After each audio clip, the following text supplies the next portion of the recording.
Thank you. Push your bell, see if it works.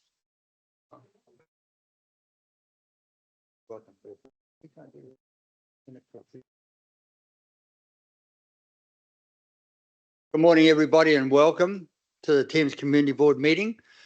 We're actually running out of community board meetings. I think we've only got 4 more after this for this triennium. So it's great to see a great turnout here in our for a public forum. We have a lot of speakers today, and we're starting just a little bit behind time. So observers and speakers in the future, if you're coming back again for the next 4 meetings before the end of the triennium, we just please need you to register so we know how many people. We have a limit now what we can have in the council chamber. So, but anyway, welcome you here. That's the main thing. And I'm just going to declare the Thames Community Board meeting open and ask our Councillor Sinclair to do the Karakia, please. So those who wish to, you may stand. If you don't want to stand, you remain seated. Thank you.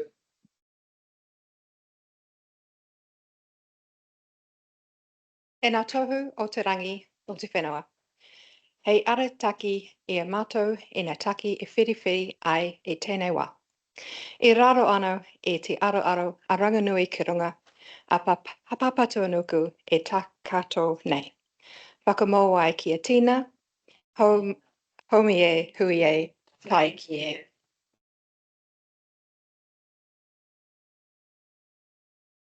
Ooh. Just went up in the world and down in the world all in one hit. So this on my right hand side is my governance officer or the board's governance officer, and on the left hand side is the board area manager. And we've got another governance officer today. It takes 2 to look after the Thames board. So I'll when we are speaking, when we get to the public forum part, you get 5 minutes to speak and 5 minutes only. At 4 minutes, you'll hear this. So you have 1 minute to finish your speech at that period of time. And I get a little thing shown to me, 1 minute to go. So we're pretty much onto it now. Right.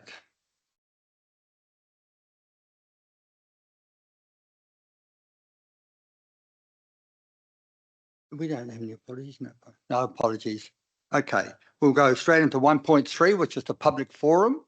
And our first speaker will be, because we just had little, now we're going to get Penny. Oh yeah, Cara Penny. Call on Cara Penny, please. We just had a little, Cara needs to go.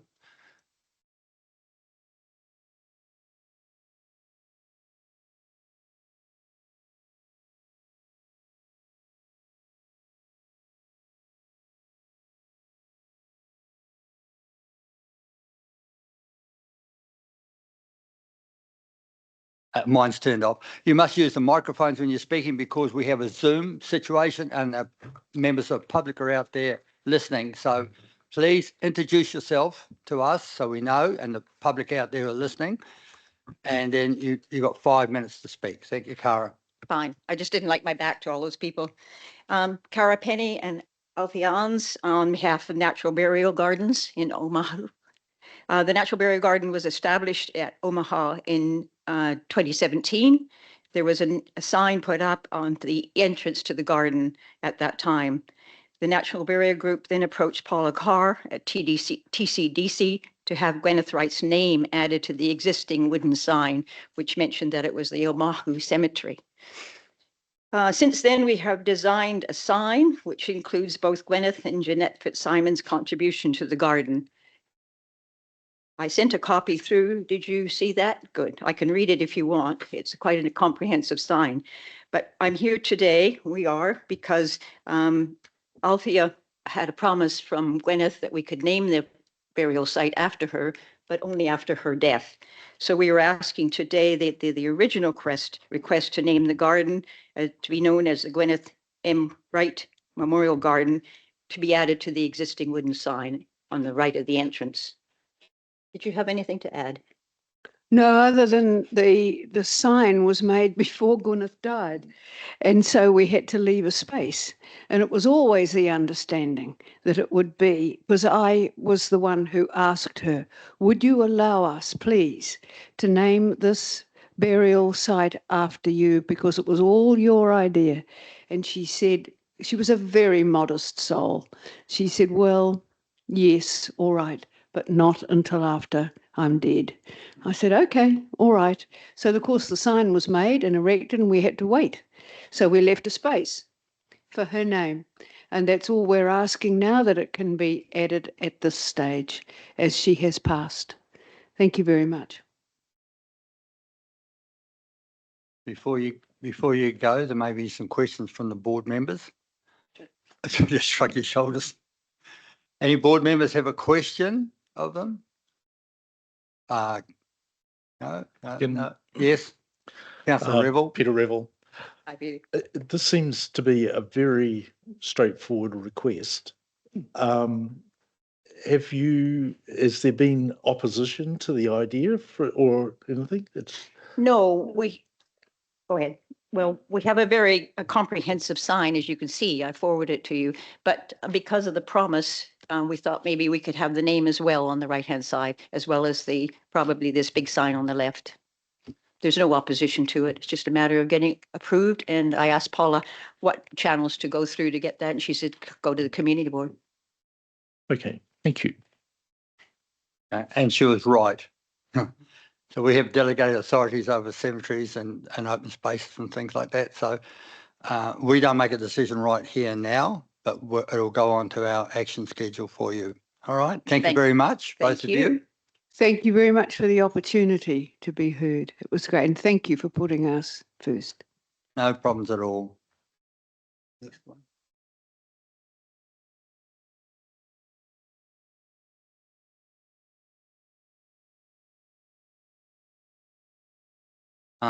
Cheryl Fitzpatrick and Bruce Shetwin, please.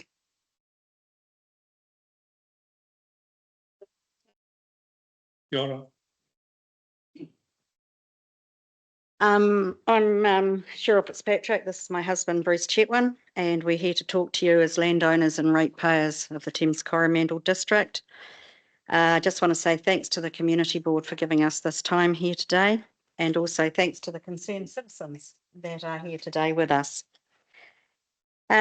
We own 20 acres of land in the Oamahu Valley and have recently found that our property lies within an application for gold exploration from Zealandia Mining Company.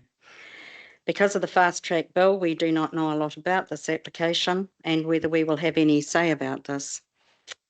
We know that having had a mining company prospect on our land before we bought it 23 years ago, that there is gold in these hills, and the mining companies know it too. There's a huge history of mining in this area, but this was on a minuscule scale to what it is now, and the comparison is at Waihi. It's no longer spade and wheelbarrow stuff. Around 15,000 hectares of mostly conservation land from near Paeroa all the way to Nevesville is under an active gold exploration permit granted by MB to the Canadian company Rua Gold, previously known as First Uranium Resources. This is a 15,000 hectare conservation area of land where the rare Archie's frog lives, and I've included a link in there on research carried out into the numbers. The link compares research carried out by Oceania Gold, which has been labelled ludicrous by an independent expert. Over 12,000 hectares of private land from Oamahu Valley and almost to Matatoki, all the way from the conservation land down State Highway 26, is now under an application with MB for another gold exploration permit. I've put two maps at the back of, you've got a copy of this. I've put two maps at the back, and on the third page you'll see a map of the Coromandel Peninsula and the extent to which these applications are happening and the extent to which they've been granted. And on the last page, on the third page, you'll see an arrow to an area 61283.01. And that area is the area on the back page, which covers mostly the land to Matatoki, Oamahu Valley, Puriri, Nevesville, right down to State Highway 26. So my question is, and the reason we're here today is, What do councillors, community board members and staff know about these applications? And the rights of ratepayers, should you be asked, because I'm sure you will be, council needs to be on top of this. For example, do you have any contact with MB? Do you know what applications are going to MB? What are council's rights, responsibilities and liabilities down the track? What are the liabilities for ratepayers affected by this now and in the future? Has council had any communication from the mining companies?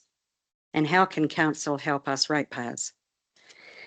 Signing over access to the mining companies means that the landowner's consent is registered on the land title and it's binding forever, even if the land is sold, inherited or bequeathed. This may well mean a reduction in land values for the owners and the adjacent landowners, which will affect the rating uptake. If a neighbour allows access to the mining companies, the company will not need an agreement from the owner, as they can mine underneath your land and neighbouring land without an agreement in place. Access could be from several kilometres away. So that will mean the establishment of heavy industrial type units, power pylon networks, noise from blasting and heavy ore trucks and dust if mining takes place. It will require tailing dam storage of toxic waste, as Waihi has. It may impact on roading and mean land clearance, not to mention the potential damage to Coromandel's clean green image and the tourist economy. I would like to extend an invitation to you to attend a meeting hosted by the Thames Hauraki Anti-Mining Group at the Purity Hall on the 14th of May from 6:30 p.m. to 8 p.m. The meeting will update affected residents and their neighbours on the likely impact of mining in and on their backyards. The last meeting we held was well attended, with several landowners signing up to be put on the email list. And I'll also leave you with some information on the rights of landowners there. You can get more of those from the website concerned. It may be helpful for council when fielding inquiries from ratepayers. So again, thank you for giving us this time. And I hope council makes themselves knowledgeable about the extent that this is happening in this district. Thank you.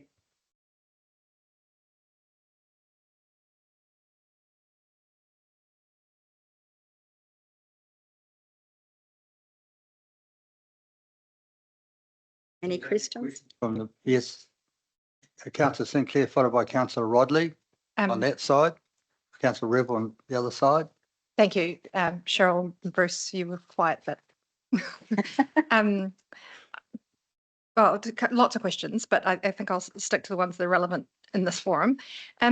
So the access to prospect these, would that come from the state highway? Which one is that? The State Highway Paira to Kopu Road, or would they be coming in from a different part? Would they be coming in from another, like maybe Hauraki district, from land that's south of here? Where would the trucks be coming from, is what I'm asking.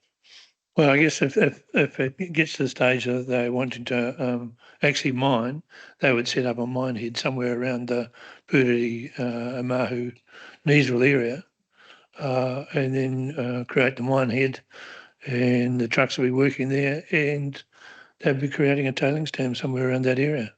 So, but that's still hopefully quite a long way in the future. So the prospectors can they just rock up in a van, or like.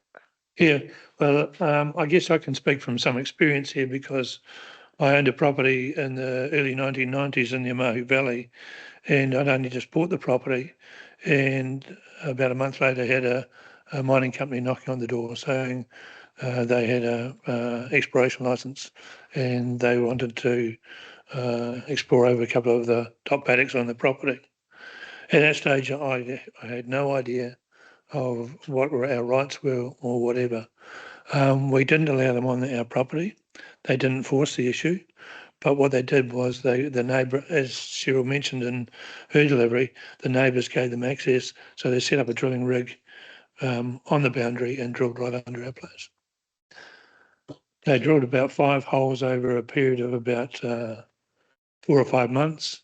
And then later on, they brought in company who ran, they put electrodes into the ground to measure the resistance they were getting. So they ran a cable all the way up the road to measure that. So there was a fair amount of traffic around on a backcountry road, basically. Councillor Rodley.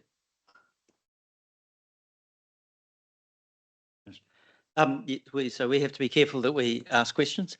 But I just wanted to say, you'd said 15,000 hectares. So to make this a question, I can say, are you aware that that's an area 12.25 kilometres square? I just thought that might be helpful for people to get an idea of how many. Yeah, Yes, that's why we so included. that's my question. That's why we included the maps too, because it gives a greater visibility of what the area is. And I guess in the longer term too, we've got to consider it's a creep of mining applications. And while we say there's gold in them there hills and Purity around behind Purity and Amahu, there's gold in them there hills up here too. Given the price of gold has increased dramatically recently, and economic shifts in the United States, that more people are investing in gold. Councillor Rebel. Thank you, Chair. Cheryl and Bruce, thank you both for your presentation and for those who are supporting you. I would assume that you would have a higher expectation of Council's response other than turning up for the meeting on the 14th of May. So I would suspect that behind what you've said, there's a wish list of what you would be wanting perhaps Council to do about that. But my question is, I'd like to understand a little bit about what action you're taking with government around these applications. Well, at this stage, we haven't taken any direct action, other than, well, I guess you could say we do take direct action. When Shane Jones came to Waihi, we made our presence felt then when he was launching the mineral strategy. We have taken some action against Rua Gold and their prospecting up the Maratoto Valley.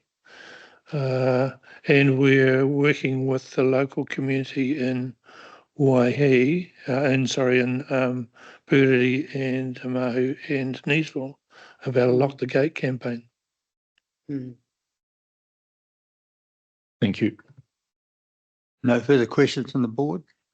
Okay, thank you both very much for you. your presentation. Much appreciated. I'll leave those. Next one. We go Bain. Call upon Bain Cross, please.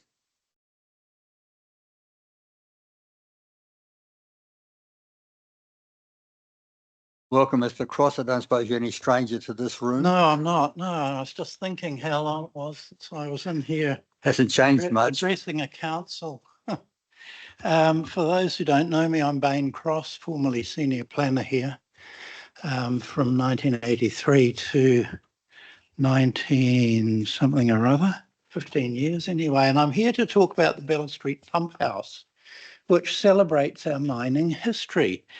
And for those of you who don't know, the Bella Street Pump House is just located just over there, and it comprises two buildings which were erected in 1898 for the purpose of dewatering the ground so that the Queen of Beauty mine and others could extract gold from the town. In about 1990, the property came back to council, and it was sold to a society which was incorporated in 1992 called the Bella Street Pump House Society Incorporated, with the purpose of using the buildings as a museum. The Incorporated Society is registered with the Charity Services, and it's operated as a museum for the last 33 years. Currently, there are 17 committee members. 8 of them host the public at the weekend when we are open from 10 till 3 normally. And we spend about 660 hours a year in voluntary service looking after the building and taking the public on tours there. We have an operative management plan. The buildings are Category 2 listed, and the quadrants at the back, which are steel structures of national importance, are Category 1. We work closely with Heritage New Zealand when carrying out any of the work on the property, and we do repairs and maintenance, of course, to maintain the buildings. Our current project is to stabilise the brick walls that surround the quadrants and then to maintain the quadrants by repainting them. We did get an archaeological consent for the work around the site, which is required, of course, because Category 1 structures. Our next project is to clean and repaint the quadrants. And in past projects, we've put a stair on the front facade, which was something that took me 2 years to get consent, but anyway, we did, and repainting the windows. We are also installing audio guides for visitors where you can push a button and get a commentary. Very occasionally, we use the property as a function centre, and if you've been to Steampunk recently, you'll know that the property was used to host one of the Steampunk events, and it was very successful. And we also have shows and dinners there occasionally. So we do hire out the property occasionally. We have a viable organisation. We're open every weekend. And we turned a net profit of $2,931 in the last year. We do spend around about 13 or 14,000 a year on maintenance, and we get about 633 visitors or so. And I'm really here to say how much we appreciate the board's contribution, which is given annually, and that's what we made a submission to the council, to the community board, I'm sorry. And there's about 2,700 a year that you allocate to us, and that is greatly appreciated.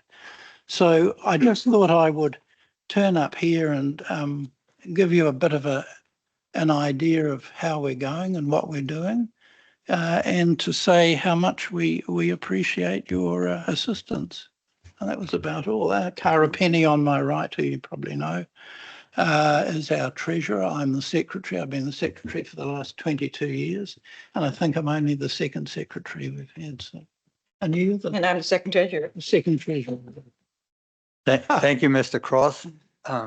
It's always nice to have some positive comments back, and a thank you to the community board for our contribution to various groups and organisations within our community.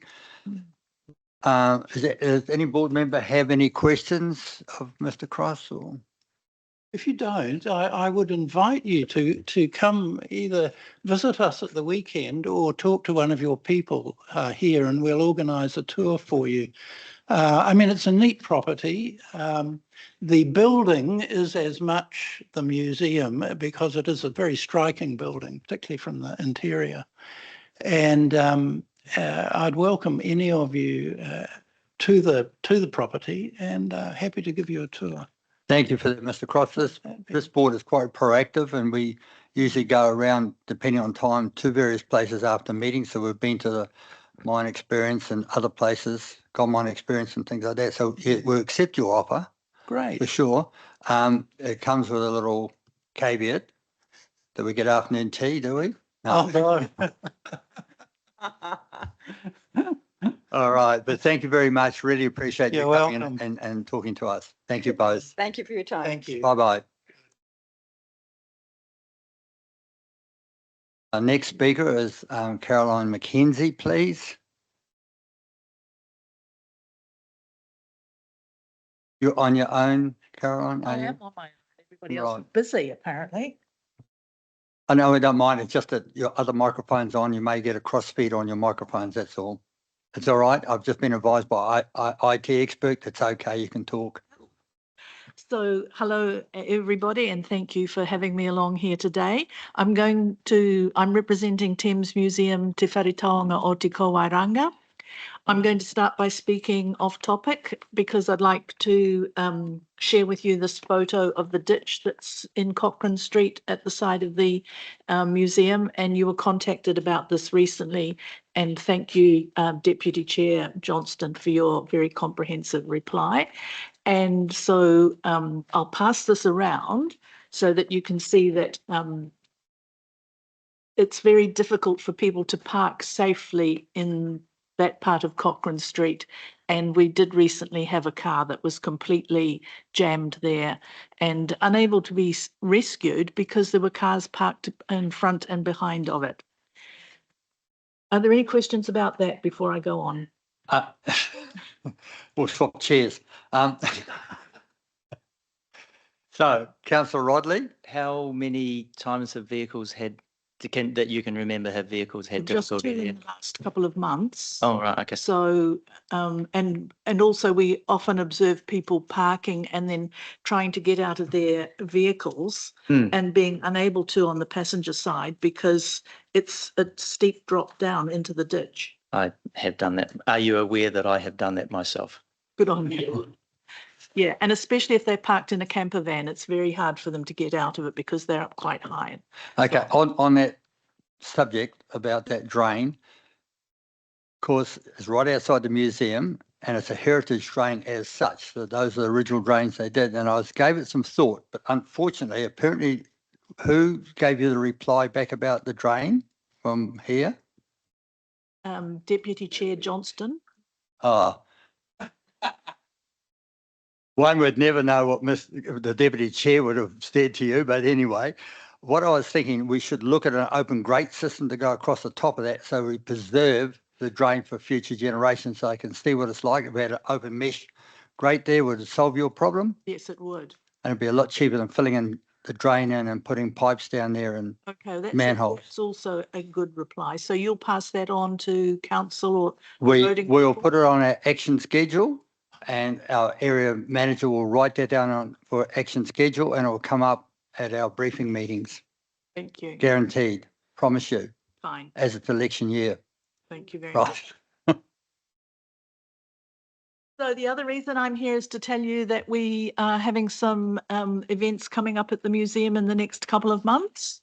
And you've had the handout, so you know that next week it will be 80 years since the Second World War ended in Europe. And on that day, we're just going to invite anybody who can actually remember the celebrations that there were when the war ended. So we're talking about people who would be in their mid-80s. If they'd like to come along and tell us about them and have a cup of tea with us. And then on the 31st of May, we're going to have an open day at the museum. It's a Saturday. And this will be a commemoration of the end of the war in Europe. And so we have the World War II Enactment Society coming back. They came to us last year and it was very successful day, very well received.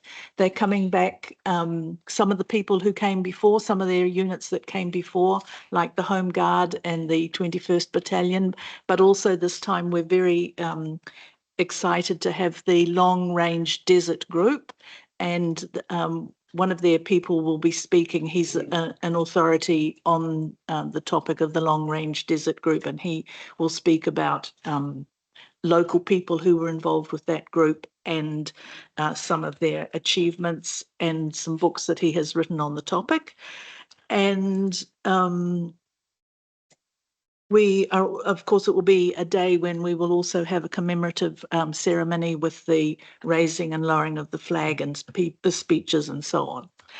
And then moving on to June, we have an interactive exhibition coming from Te Papa. Te Papa Museum of New Zealand has a number of touring exhibitions, and we are really looking forward to having one that is called Rua Moko, Restless Land. This is looking at earthquakes and volcanoes, both of which are very significant in our area for the formation of gold and the formation of the general landscape and so on. So that will be coming to us on the 19th of June and staying with us for 2 months until the middle of August. Are there any questions on that side of what I want? You want me to go right through? Okay, so we continue to have a fairly comprehensive amount of tourist information at the museum. We have a sort of a pop-up info hub so that we can cover the times when the information centre in town is closed, or maybe if people have just come to Thames and parked out and come to visit us. So you can see in the photo that we have brochures, and we're adding to that all the time. I have finished now. Okay, now we ask, is there any questions of Caroline McKenzie, please, from the board? No. I must compliment the Thames Museum on being proactive in the things you do. You're excellent. And also the newsletters you send out, we really appreciate that. So well done, Thames Museum. Thank you. And we, of course, appreciate your support from all of you. Just one quick question. What's the numbers have been through over the summer, for example? What numbers did you have going through the museum approximately? I'm sorry I didn't bring that information, but I can forward it to you. But we did have a very good summer, and we had an amazing Easter and Anzac weekend. We were just astounded by how many people we had. So all good. Thank you. Thank you very much. Thank you.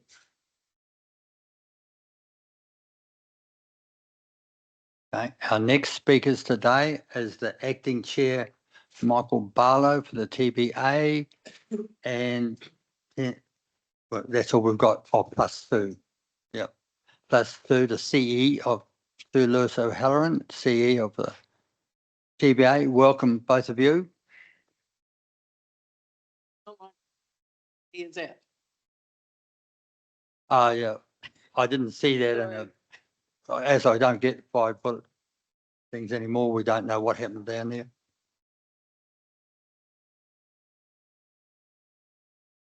You're right, you're ready to go with the red light on. Cool.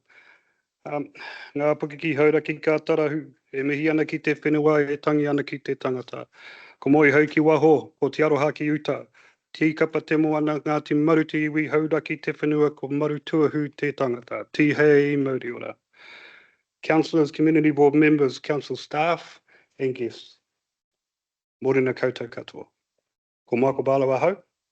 I'm the chair of the Thames Business Association, and I am here with fellow members, committee members, Linda Davison and our CEO, Sue Lewis O'Halloran.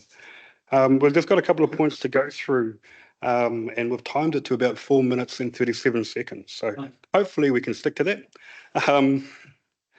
So what we'll do is I'll let Sue go through the first part, which is clarification of our last meeting that was here with Sue and Mary. So we'll let her go through that, and then I'll take over and go through some of the other points that we've got. Kia ora. Thanks, Michael. Following our recent report to you on the Information Centre, we want to provide more clarification to you re 2 questions you asked about our financial transactions. Number 1, funds that were in the information account, that center account that should have been in the operating account. This was in relation to our subs, as our invoices indicated the wrong suffix when the invoice went out, and so some of the payments went into the info center account, and it was a human error, and we transferred the funds back to the operating account. I just want to make that really clear. The second one is the commission on bus tickets or other sales. In effect, we have been victims of our own success, selling a great many bus tickets for which we receive 10% commission, but have to pay out the balance of 90%. We were just acknowledging we were monitoring the situation due to our current cash flow. At no time have we not been able to pay our invoices when due. We do, however, closely monitor our income and our commitments to suppliers in which a commission is involved. We confirmed to you when we met that the TBA will subsidize the info center's finances if need be. So if we ever find ourselves in that situation, we will act accordingly. And I just want to close by saying next Wednesday, the 7th of May, the Thames Info Center will be hosting probably 12 leaders of other information centers, iSites, throughout, beyond our district, right through to Te Kuiti. And we've invited Councillor Rodley to come and meet and greet on behalf of the council. So we will be meeting at the info center and then doing what they call a famil at the Aviator Experience. And hopefully there will be time for them to visit the museum as well. So, thank you. Thank you, Sue. So the TBA is passionate about the Thames ward, our businesses and our community as a whole. And when the community let council know that it wanted a staffed information centre, we were encouraged to bid for the job. We had already demonstrated strong community engagement through various projects and events, including Wings and Wheels Thames, a collaborative venture with Hauraki Aero Club and Thames Vintage Car Classic Car Club. We already have plans for a bigger event in 2026. The Santa Parade, produced in collaboration with the Whānau Day held at Te Kuro Te Kauairanga. We've already got a date set for the 6th of December 2025. Kopu Marine Precinct Project, one of our biggest advocacy initiatives. We brought together businesses and a strategy team to help ensure was built.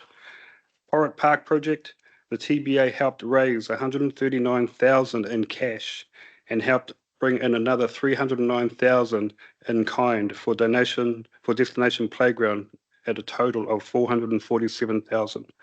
This was a very tough economic times. We remain hopeful that the Changing Places toilet facility, for which we have a further $35,000 pledged, will proceed as planned. Candidates Forum for the local body elections. We'll run these again in September, so candidates can meet business owners and the community at large and share with them their vision for a vibrant community. Buy Local campaign. Leveraging on the success of our Support Local campaign, we're now working with Thames and Kopu businesses to educate people on long-term benefits to buying locally. The very survival of our town depends on us teaching people to make informed choices. Heritage Network, supporting and promoting many initiatives and interests, community groups, strong engagement with many of our local groups, including Living Well Trust and our local food bank, the Student Volunteer Army at Thames High School, Te Whare Ki Mana Wahine, and Te Kuro Te Kauairanga. The TBA website, following Cyclone Gabrielle, a public forum was held in Thames and the TBA was charged with developing a new website. The result was well presented website with a strong presence on Facebook and Instagram. As the owners of Explore Thames website, Facebook and Instagram pages, the TBA will be applying for funding for the next year and beyond to hire someone to oversee this. We are currently securing quotes for this work. If the Thames Community Board is interested in funding this work, we're pleased to submit a formal request to you. We wanted to confirm that we are planning for the years to come so we can maintain strong presence with our website in particular and also deliver benefits to our TBA members. Thank you. Hello.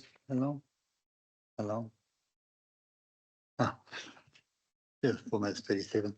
Okay.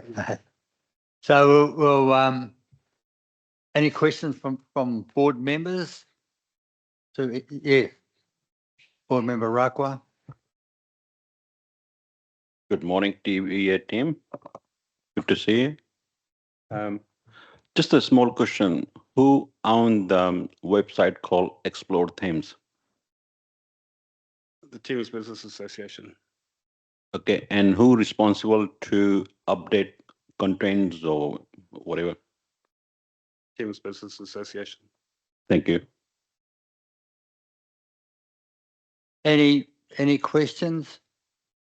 Deputy Chair Johnson. I just thanks for the clarification about your previous presentation on finances. How's the finances going for the information centre in general? I mean, you're making money, you're doing well. That's fine, because you sort of talked about, you know, you were happy to subsidise out of TBA funds to keep the information centre going.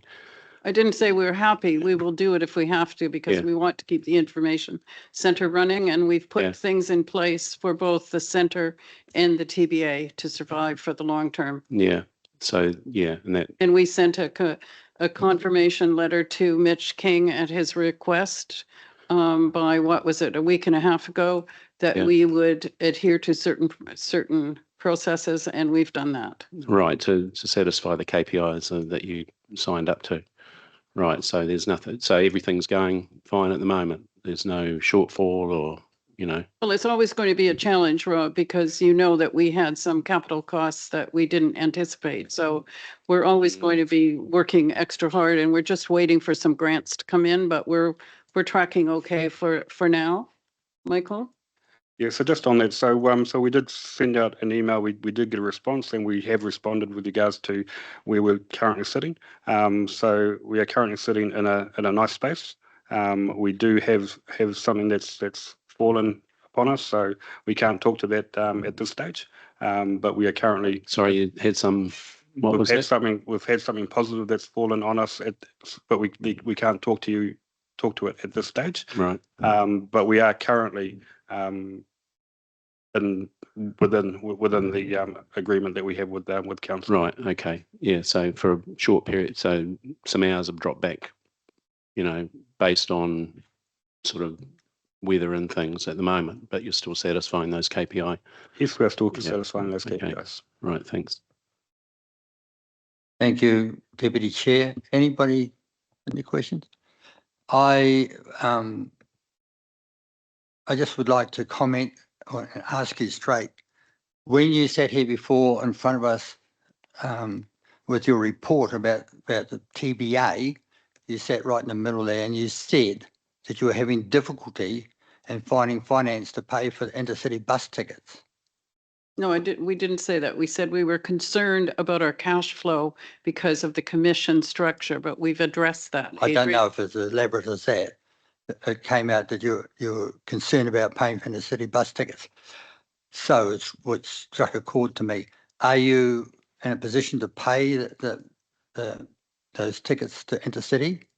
I just clarified that in point 2 of the Yeah, I know. presentation on the information asking center. you. And yes, we have not missed any payments. Okay. In the information you gave this board about your finances, Mhm. you showed an outgoing of $45,000 of cost and an income of $10,500, which leaves roughly around about $34,500 deficit. Have you managed to overcome that deficit?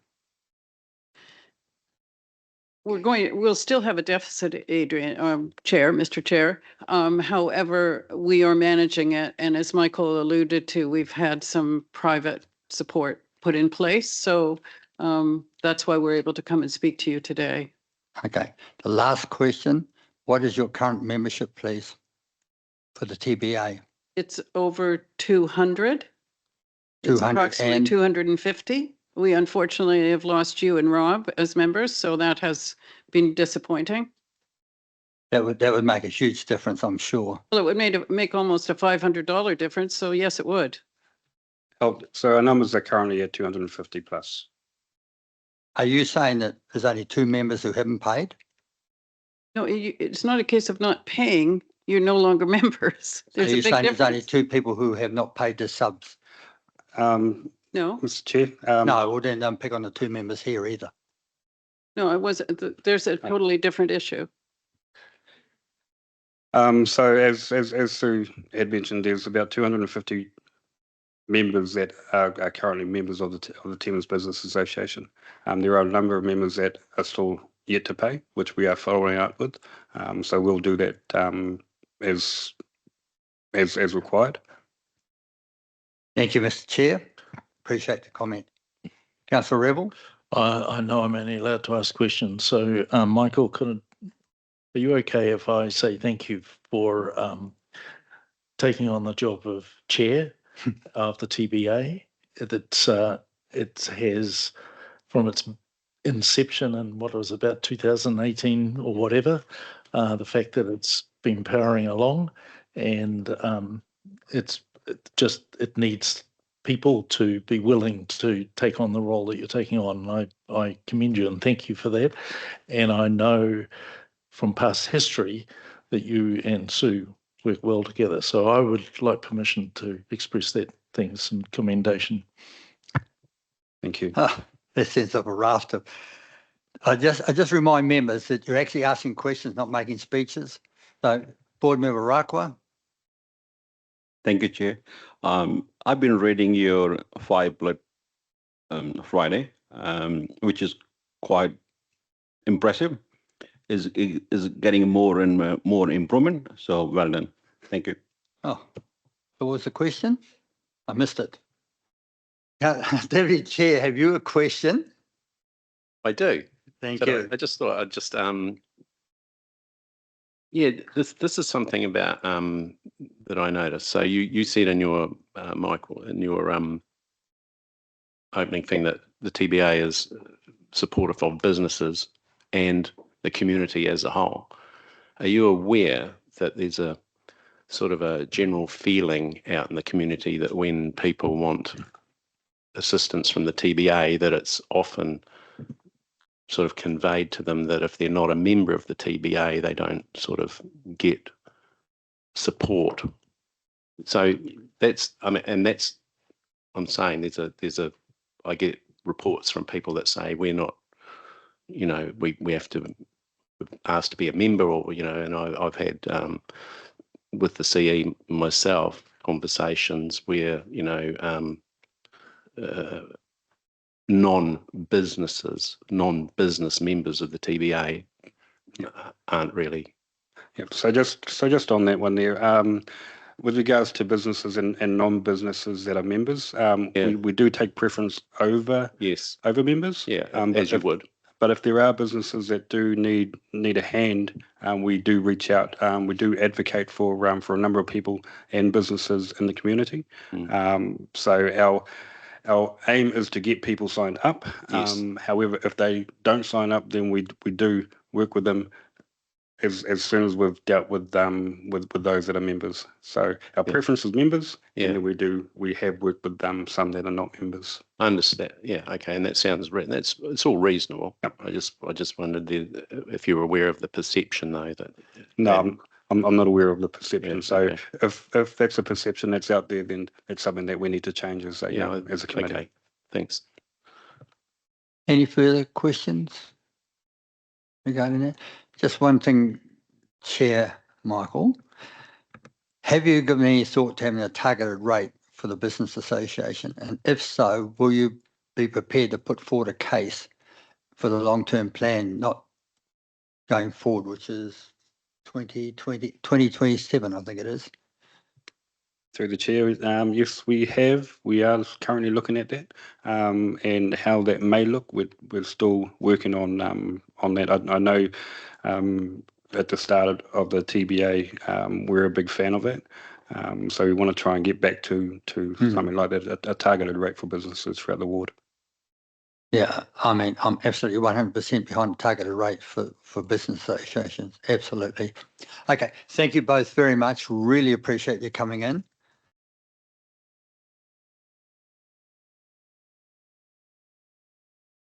So that, ladies and gentlemen, oh no, you got more. Did you not register, Barry?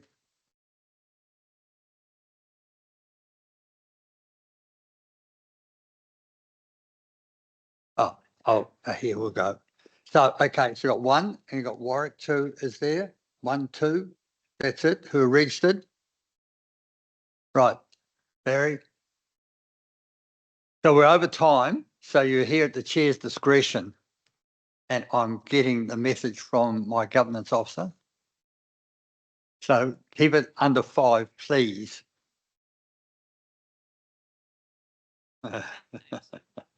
Right, please say your name, full name, please. Yeah, push button. Yeah. I'm Catherine Reid. I'm secretary. Sorry, slowly. My name is Catherine Reid. I'm Yes. secretary of the Tapu Domain Flat Hall and Community Trust, aka Tapu Hall. Right. So the St. John's has got no. Oh, I'm just driving today. Right. Nothing to do with St. John. You're Barry Russick. Yeah, Mr. Chairman, I've got it written down, so I'll stick to my notes. No, we just got to get the names up this end. Mr. Chairman, Community Board members, members of the public, my name is Barry Russick, speaking on behalf of the Tapu Domain, Flat Hall and Community Trust, which we've just updated our constitution and had a slight name change last year. We don't have any particular requests today, but we've been invited to come and speak and share information about the hall, how it's going and so on. So we are pleased to report that the hall is providing a community space which is user-friendly, clean, safe and comfortable. The hall offers many opportunities such as weddings, memorials, dances, social events with up to 150 guests. Sports of various kinds, bowls, pickleball, table tennis, pool, for example. We as board members support subcommittees to run sports and social events. We also sponsor the Tapu Te Mata newspaper. The hall's usage is increasing with about 150 days active in the last 12 months. Our local community response group have their response kit stored at the hall, and it would be a centre for the response group if it was activated. We have radio aerials and communications set up on the hall. We are able to offer access to the Fire Brigade, the Tapu School, Kiwi Care Group, and of course the TCDC at zero cost. Small local groups like A Line to Go, book clubs can hire the hall for 4 hours at $5. Large events, half a day, $80, a full day, $110.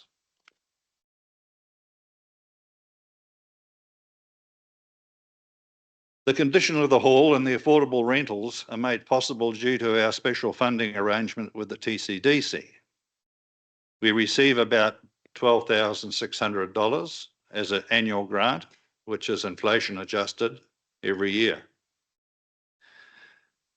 With the council paying the hall insurance and us paying a public liability insurance, the grant monies allow us to charge affordable rents and us to maintain and improve the hall as money permits.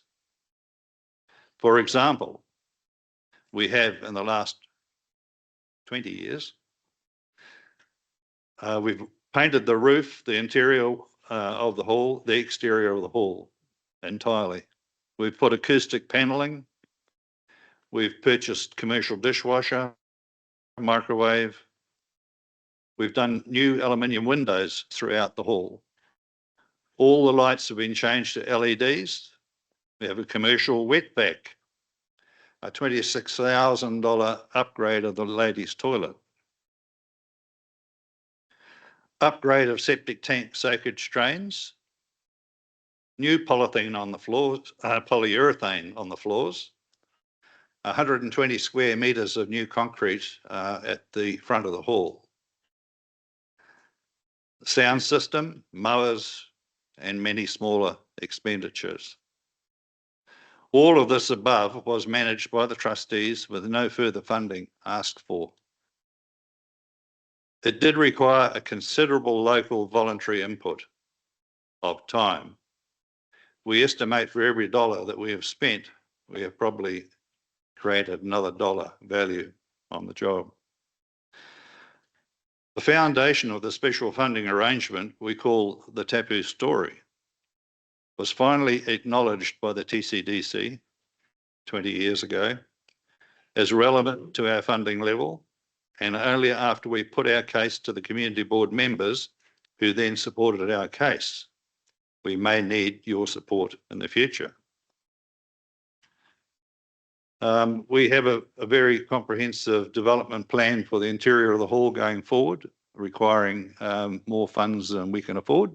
And we're very active at the moment in applying to various funding organisations for funds for, in particular, a new kitchen. The kitchen is aged, it's done its job, it's no longer able to be kept to a high standard of hygiene. And we wish to enhance the kitchen capabilities as well. We're getting more weddings and functions where people enjoy the capability of being able to cater on the job. So that's about all that I've got. Okay, thank you, Mr. So we can do Russell. questions. Yeah. Thank you. Are you the chair Yes. down there? Yes. Oh, yeah, I get that. Any questions from the board members, please? Councillor Sinclair. And you mentioned that you support the Tomato newsletter. Do we all receive that newsletter or am I special? Because I love it. Special. Oh, okay, It great. goes out to mailboxes. Yep. In Tapu and Tumata. Yep. And then there's copies that are put at the Tapu pub, the Tapu camp, the Tapu store, and we do extend to the Waioma Beach Cafe for copies there because they do support the Tapu Volunteer Fire Brigade, but it's a very local little newspaper. We go deep, not wide. Thank you. Thank you. Any further questions? Board Member Rakwa, question? Thank you, Chair. Just want to check, who owned the hall? The administrating authority, the legal ownership is with the council. And we operate under a service level agreement for the council. So do you have any lease in the place? Any Lease? Lease. No. No, okay, thank you.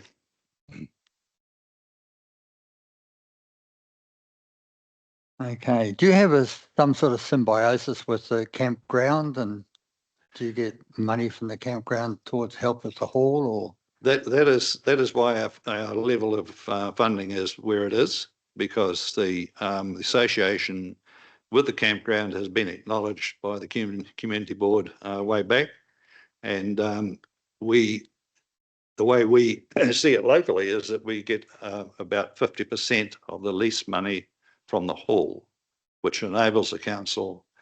Don't ask me how the legal avenues work, but it allows the council to give us that level of grant. Thank you. I've got to say, we hear comments about halls all around the peninsula, all within the Thames Community District Council area. And what you've spoken about today is absolutely amazing. The work that you're doing, I think Te Puru Hall's coming up to about the same as you, the amount of work that goes into it. And I've got to take my hat off to the Tapu Hall Committee. If that's what you've done, $26,000 for female toilets? Yeah, we've got within the existing framework of the hall, it's a total renovation. Had to start from the foundations up due to age and some decay. Okay, it's absolutely amazing. I take my hat off to you, and I'm sure the whole board really appreciates what you're doing to the council asset down there. It's incredible. But thank you very much. No further questions. Thank you. Thank you. Tapu Fire Brigade, please.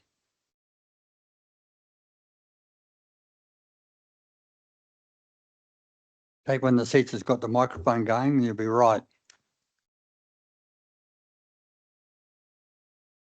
Morena e te whānau. I'm here to report to you on the tanker, which you give us a annual grant of $3,502. The current tanker that we have is a 1990 Isuzu, purpose-built in Japan as a firefighting tanker, which is unusual. Most tankers just carry water. We carry the capability of pumping as well, so we can use it as a firefighting appliance. Carries 6,000 litres, 3 portable pumps. One is a FENS pump, one's a civil defence pump, and one is a dock pump. It carries suction hoses for those pumps, 6 lengths of low pressure, high volume hose, 2 forestry packs, chainsaws, hand tools, and various safety and PPE. It was purchased 2005 for $40,000. It's owned by the Tapu Fire Brigade, as is our medical van. Previous tankers were a Bedford, a Comma, 4x4 Bedford, and a Mitsubishi, 2 of which TCDC assisted with the purchase. Thank you. Why is a tanker needed in Tapu? There's no reticulated water along the Thames coast. Our fire appliance carries 2,000 litres of water. And it's necessary to have more than this because if we use a single low pressure, high delivery, high volume delivery, we will run out of water in 7 minutes. If we use a low volume, high pressure hose, we will have a capacity of 20 minutes. The nearest other tankers to Tapu are Puriri at 40 minutes and Coromandel at 45 minutes. What do the fire service respond our tanker to? Obviously structure and vegetation fires, but also car fires, oil spills on the road, removal of silt and possible contaminated deposits after flooding. Tapu Fire Brigade is responded to back up other brigades in the area.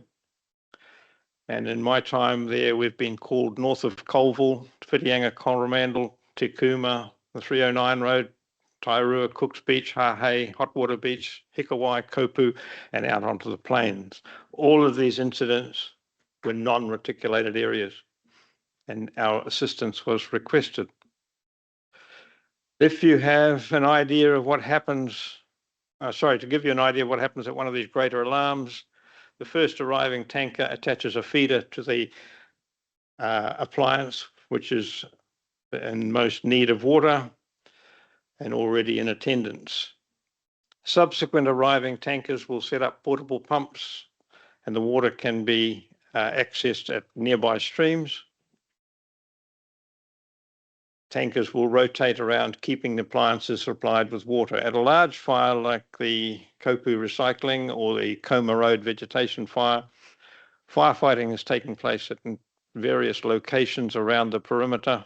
Tankers will be assigned to supply specific appliances or sectors. To summarise, Tapu Fire Brigade did not have a water tanker. Property and vegetation in our call-out area would be at risk and also jeopardise the ability of surrounding brigades to extinguish large fires. We at Tapu and the residents of Thames Coast are grateful for the TCDC support that we receive. And thank you for the opportunity to speak to you this morning. Thank you. There's one very quick question. I've been asked, what is your full name, please? Sorry, Warwick Reid. Sorry, the surname? Warwick Reid. R-E-E-D. Ah, right. And what's your rank? I can't read those epaulets at all. My rank? I'm Chief Fire Officer. I thought you might have been. Councillor Rodley. So I just wanted to check, Warwick. So the tanker is 1990 sort of era, but it was purchased in early 2000s. 2005. Yeah. So it's a 35-ish year old. Yep. Is it still, because there's some recent news about, I think, fire trucks, I think fire unions are calling for them not to be in service for as long as, but presumably a tank is different as far as how long they can keep on going? Well, because it's not owned by FENS, FENS appliances tend to roll over 25 years. Okay, right. Yep. So it's well outside that. And it is starting to show its age. And that's one of the reasons that we need to keep our finances healthy, because it won't be long before we need to buy another one. And FENS still do not see the need to supply one, even though it is a community need. And could one ask a follow-up question? Yeah. What sort of ballpark figure for a new or second-hand water tanker of similar, well, obviously, hopefully better capabilities? I believe the milk tankers that get converted are in the vicinity of $35,000. Okay. But they are water carriers only. So they wouldn't have the pumping? They wouldn't have the pumping capability, no. Right. Okay, thank you. Deputy Chair Rob. Yeah, can I just ask briefly, so that when you say it's showing its age, what's showing its age? The pump units, the 3 pump units, or the tanker itself? I mean, can you reuse the pump units that are on the tanker, or is the whole thing needing replacement? the pump on the tanker is a PTO tank, runs off the motor. Yep. And we carry 3 portable pumps. Right. A large FENS one. Yep. And the Civil Defence and the Department of Conservation tank pumps are quite small, easy handled, carried distances. Oh, yeah. The FENS pump, we would basically, it's a 4-man pump to carry it. So it would be taken short distance to a stream. Okay. So, but they're still in good nick. We're just talking about the unit, the tanker unit itself. FENS supply that pump. Yeah. And they maintain our equipment. Right. Thank you. Any further questions from the board? I've got to say, Chief Fire Officer, that is the best technical report I've ever heard from anybody in the 3 years I've been privileged to be chair here. So that was a very technical report, and I wish you all the very best going forward, and thank you for the efforts you have up there at the coast. You do an amazing job. The fire people continue, all volunteers. Are you all volunteers based out of there? All volunteers. All volunteers. That's incredible. Day and night, 365 days a year. Yep. Great. Thank you. On behalf of Thames Board, thank you very much for the work you do. Thank you, Chair. All right.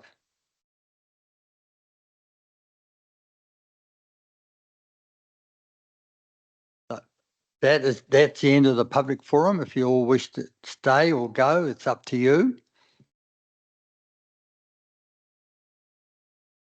Thank you very much for coming today and attending, and thanks for your reports.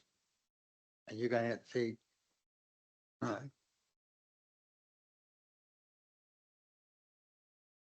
Oh, yeah. Okay. Okay. All right. Before you start all talking amongst yourselves. So, does somebody care to move the following motion?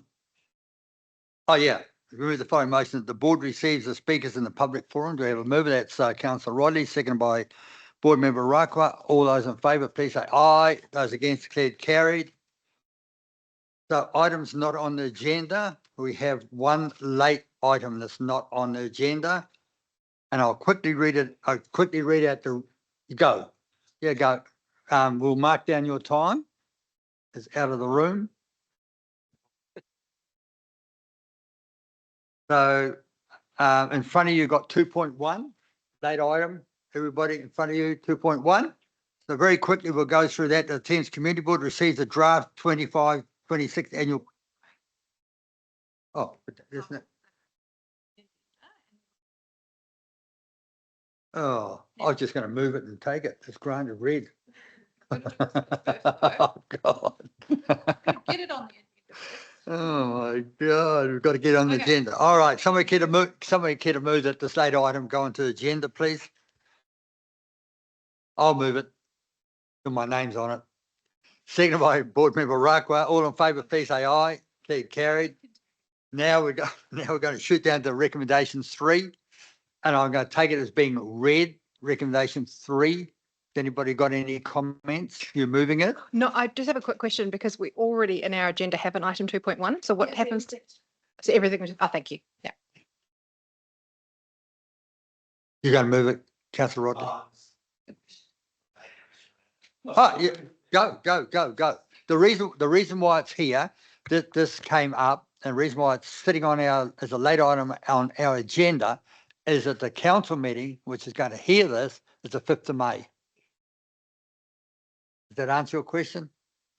No. It's interesting background information. So I just wondered, this specifically talks about re-gravelling at Burke Street and the water fountain. And I know that we made a submission to the long-term plan about help me out, someone here, the dog exercise playground equipment.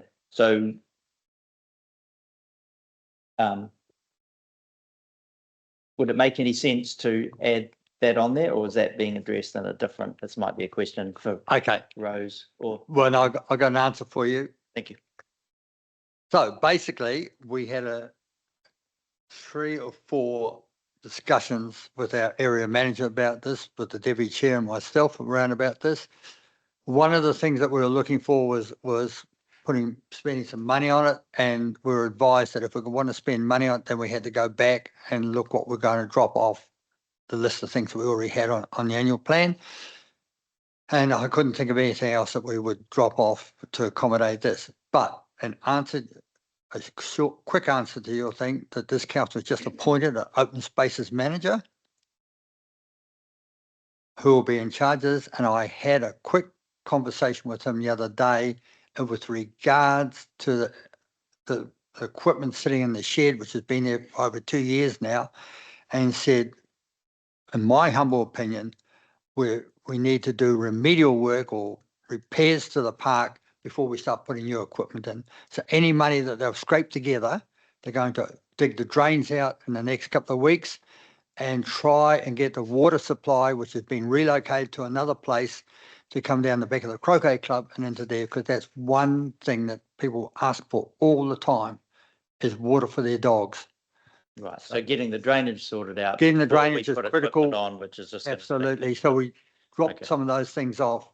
And the path, we've been trying to get the path re-gravelled now for probably all the time that I've been here. And it was on the agenda, and it was a $10,000 quote, and it seems to have fallen by the wayside. But it's critical we get some remedial work and remediation done on that park before it disintegrates to a point we Well- can't recover it. Well, I'm happy to support it. Thank you. So you moved it? Yes. No, And we you have a second of a council rep. Oh, sorry. Yeah, go. I'm just assuming that we've obviously spoken a lot about Rhodes Park. Is that already on? Oh, that's on That's that. already on there. No? Rhodes Park, you'll see in your action schedule things about Rhodes Park. Yeah. So we don't have any money whatsoever for an annual plan change. It's an LTP Okay. thing. So I'm 100% behind you, Board Member Yep. Mackenzie, absolutely behind you. And Yep. I'd be out there going for this if we thought we were going to get some for Rhodes Park. Okay. But we're not. So we need to get our ducks in a row, or the board going forward, Yeah. 25 to 27, needs to start thinking about Rhodes Park, whoever's sitting around this table, and making some really big overtures about spending money at Rhodes Park. Now, I think they've come to acceptance that Rhodes Park will be there for 20 years plus. Cool. All right? Yep. Thank you. Thank you for your question. So we had a mover, Councillor Rodney, and I forgot, Councillor Rebel, you wish to second the late item? Was that, did you put your hand up for that? I can't just have one person. Deputy Chair, seconded. Any further discussion? There being none, proposed to put the motion. All those in favour, please say aye. Those against, declared carried. Do you want to do the minutes and then we'll break? Oh, 1.5 conflict of interest. Anybody got a conflict of interest? And the fact that you're here?